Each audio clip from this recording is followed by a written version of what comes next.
I na kraju, zašto nećemo glasovati za Hrvatsku demokratsku zajednicu, za SDP?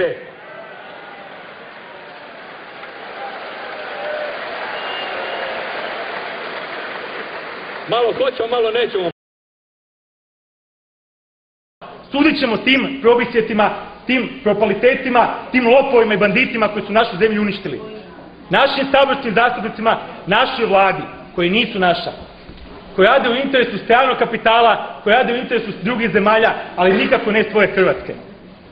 Svatko od njih zavređuje da bude u zatvoru i svako od njih ko tada neće moći dokazati kako je stekao svoju imovinu, tamo će ih završiti. Kada oduzmemo onu imovinu koja je državi ukradena, kada vratimo one sve milijarde puste koje su opljačkane, sa tim istim novcima i sa vlastitim radom počnemo izgrađivati svoju državu. Mi imamo bogatu državu, neprocjenjiva prirodna bogatstva, neprocjenjive izvore pitke vode, turističku ponudu. Mi to možemo napraviti.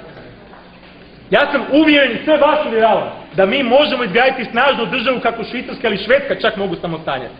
Možemo biti bogatiji od tih zemalja. Ali zato vam trebate vi, svi nas zajedno trebate. Svi zajedno moramo ustati da bi to napravili. Ja to ne mogu stalno napraviti. Ni nekoliko stotina ili tisuća ljudi u Hrvatskoj ne može to stalno napraviti.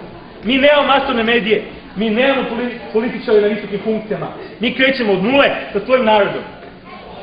Znam da se neki od vas pitaju, sigurno mladi političar, kad dođe tamo, onda će on reći, pa šta ćemo i mi kreati? Nećemo. Uvjeravam vas u to, nećemo. A ako ikada postane kao neko od njih, ovdje vas sada molim, da ako ikada napravim takvu pogrešku i postanem jedan od njih, da me bilo tko od vas ubije. Jer drugo onda nisam ni zaslužio. U Hrvatskoj državi voditi Hrvatsku zemlju treba biti čast i privilegija onih koji to znaju, koji su sposobni to raditi. Svi oni drugi koji nisu, moraju se ili maknuti ili biti zbog toga što su napravili štetu, uhapšeni i zatvoreni. Nemojte dopustiti da naša zemlja nestane. Pomozite nam da je promijenimo. Ja vam obećam da ćemo to i napraviti.